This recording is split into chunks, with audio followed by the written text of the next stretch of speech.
Hello people, this is Tbilisi, Georgia. It's got a bit of a Borat vibe about the place in parts, not necessarily a negative thing, but just thought I'd point that out. It's quite funny really. Nice rugged little part of the old town here. I talk a lot about having a vision and having something to aim for to help us stay productive and stay motivated and stay happy really. I think having a vision, having something crystal clear that you're aiming for every day is vital. And I know how muddy things can get when you haven't got a goal in mind or a crystal clear vision of what you're up to, what you're planning to get to, what your targets are. Especially if you're a freelancer, when you have to run things yourself and find your own discipline. You need to be your own guide, and a guide, of course, needs a guiding star. So this is what I wanted to get into in a bit more detail, because I talk a lot about vision, but how exactly do you define that vision, and how do you do it in such a way that you are motivated to act on it, rather than just have something written down on a piece of paper that you never look at every day? So one of the best little mini strategies I've come across that's been super helpful for me in defining what I want, where I'm moving, is to ask yourself the question. Again, it comes down to questions a lot with me, and I think questions are really, really powerful.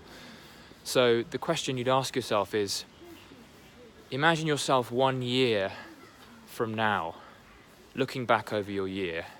Okay, so zip forward 365 days, and you're now a year older, you're looking back over the last year, and what would need to have happened for you to feel really great about the year?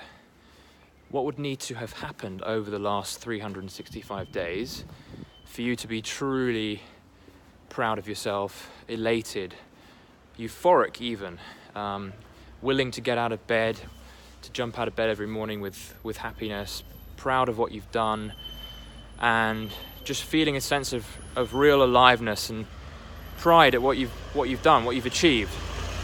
What would be the things that you've done? What would have been your achievements? And people say, list out your goals, several goals. I think that's okay. But if you're completely in the dark and you really haven't got a clue, start with the one thing. Start with one single major achievement or major state of affairs that you really would love to see happen. So ask yourself, what's the one thing I would have liked to have seen happen in the last year that matters to me more than anything? What's the one thing that will have happened this year that matters to me more than anything? What is that thing? So rather than getting lost and diverted into many different goals, think of the one, think of the absolute crucial one. Maybe you want to write a list, do a bit of a brainstorm about all the different ways, all the different things you'd like to achieve and like to have happen and like to have seen a change in you. Like how would you like to see a change in yourself? And then drill down to the one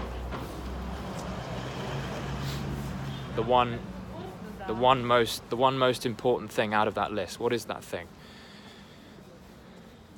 So it really helps to get a vision of, not because a lot of us don't know what we want, but it's a lot easier to figure it out when we put ourselves in our shoes in a year's time. Okay, so we know what we want, but I think it helps to sort of see, to inhabit the future version of ourselves, because we kind of do know what we want, but we just don't know what we want now. But looking back, what would you like to have seen?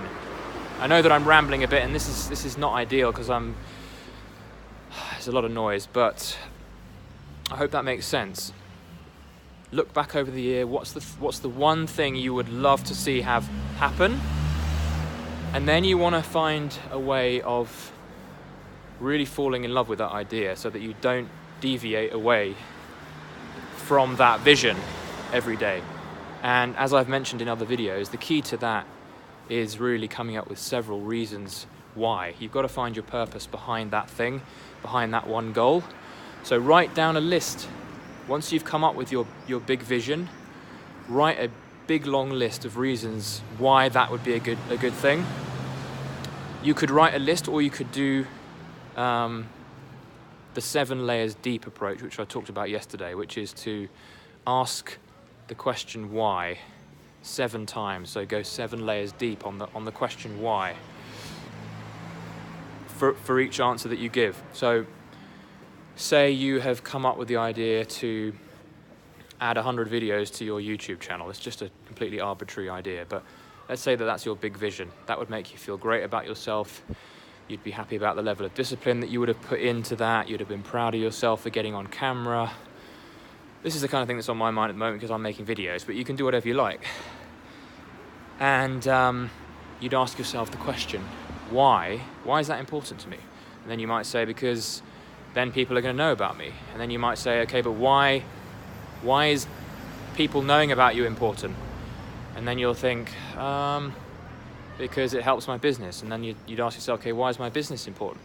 And you'd keep going 7, 8, 9 times until you get to the heart of the reason. And it's that emotional heart that's going to sustain you for the next 365 days on this one clear vision.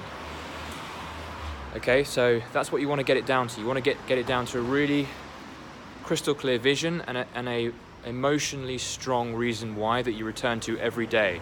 And then all you got to do is take a step every single day without skipping a day that moves you closer to that one main vision that's going to bring you tons of fulfillment.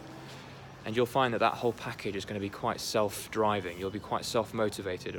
Obviously, you'll have off days like any of us, but I have found that rather than getting hung up in sort of massive long lists of goals and getting confused and being dragged left, right, and center with all kinds of different ideas, focus on one thing. Just focus on one thing, and once you've done that step towards that goal, then you can start looking at other things that you're interested in as well. It doesn't mean you have to lose everything, but focus on that one goal, the one thing. Also read The One Thing by Gary Keller. That's what gave me the idea of drilling down to one. One is a nice way of simplifying things, and hope that helps. Again, apologies for a very noisy afternoon here in Tbilisi. It's sort of going home time, so everyone's active. I'm doing my best to improve quality here. I've got myself a little tripod here, so it's not as shaky. Subscribe, like, and I will see you tomorrow.